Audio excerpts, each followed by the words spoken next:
আজকে দ্বিতীয় বিজয় রাত্রি, আজকে আবার শুক্রবার রাত্র। সো আজকে সবে কদর হওয়ার সম্ভাবনা থাকতে পারে। আল্লাহ সুবহানাহু ওয়া তাআলা সূরা কদরের মধ্যে বলছেন, লাইলাতুল কদরি খায়রুম মিন আলফি শাহর। আল্লাহ সুবহানাহু ওয়া তাআলা বলছেন, এই মহামান্বিত রাত হাজার হাজার মাসের চাইতে উত্তম। সুবহানাল্লাহ। নবী সাল্লাল্লাহু আলাইহি ওয়াসাল্লাম বলছেন, যে ব্যক্তি সবের আশায় এবং আল্লাহ সুবহানাহু ওয়া তাআলার ক্ষমার আশায় এই রাত্র সারা রাত্র আল্লাহ খুশির জন্য ইবাদত করবে, আল্লাহ তাআলা তার পিছনে সকল গুনাহ মাফ করে দেবেন। সুবহানাল্লাহ। আসসালামু আলাইকুম। আই হোপ সকল ভালো আছেন আল্লাহ তাআলার অশেষ রহমতে।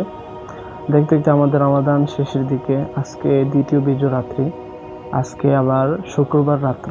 সো আজকে সবে কদর হওয়ার সম্ভাবনা থাকতে পারে। এই জন্য যারা গত প্রথম দিন সবে কদরে সারা রাত্রে ইবাদত করছেন, আলহামদুলিল্লাহ, আজকেও সবাই সারা রাত্রে ইবাদত করার জন্য চেষ্টা করবেন আল্লাহ খুশির জন্য। নামাজ, কোরআন তেলাওয়াত, জিকির, কোনো ইলম চর্চা নিয়ে এগুলো নিয়ে ব্যস্ত থাকার চেষ্টা করবেন। বিশেষ করে তাহাজ্জুদ মিস দিবেন না। ভাগ্যবান তো ওই সকল মানুষ যারা কিনা সবে কদরের রাত্র পাইছে এবং আল্লাহ তাআলার খুশির জন্য ইবাদত করছে। কারা পাইবে? যারা কিনা শেষ দশকের রাত্রগুলো আল্লাহ তাআলার খুশির জন্য সবে কদরে তালাশ করবে। আর বিশেষ করে যদি কেউ নাও পারে, একদিন আমল করবে, আরেকদিন বিশ্রাম নেবে, একদিন আমল করবে, একদিন বিশ্রাম নেবে। অর্থাৎ বিজয় রাত্রগুলা আল্লাহ খুশির জন্য খুঁজবে।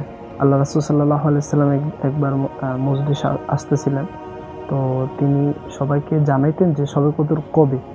তো ইন দ্য মিন টাইম তখন মানুষের শোরগোল ছিল বা ঝগড়া ছিল এরকম। তো নবী সাল্লাল্লাহু আলাইহি ওয়াসাল্লাম ভুলে গেলেন, আল্লাহ সুবহানাহু ওয়া তাআলা ভুলাই দিলেন। তো নবী সাল্লাল্লাহু আলাইহি ওয়াসাল্লাম আয়েশা বললেন যে আমি তোমাদেরকে জানাতে চাইছিলাম যে সবে কদর রাত্রি আসলে কখন হবে, কিন্তু নবী সাল্লাল্লাহু আলাইহি ওয়াসাল্লাম তিনি বলতে পারলেন না। তো তিনি বললেন, তো তোমরা শেষ দশকের রাত্রগুলো খোঁজো, বিশেষ করে শেষ রাত্রের মধ্যে বেজুর রাত্রিগুলা তোমরা খোঁজো। এই বেজুর রাত্রিগুলা যদি ইবাদত করো তাহলে তোমরা সবে কদর পেয়ে যাবে। সুবহানাল্লাহ।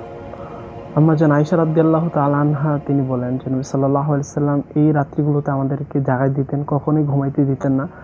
এবং নবী সাল্লাল্লাহু আলাইহি ওয়াসাল্লাম এই রাত্রিতে এতটাই ইবাদত করতেন, এতটাই নামাজ পড়তেন, যা কখনোই বলা পসিবল না। সুবহানাল্লাহ।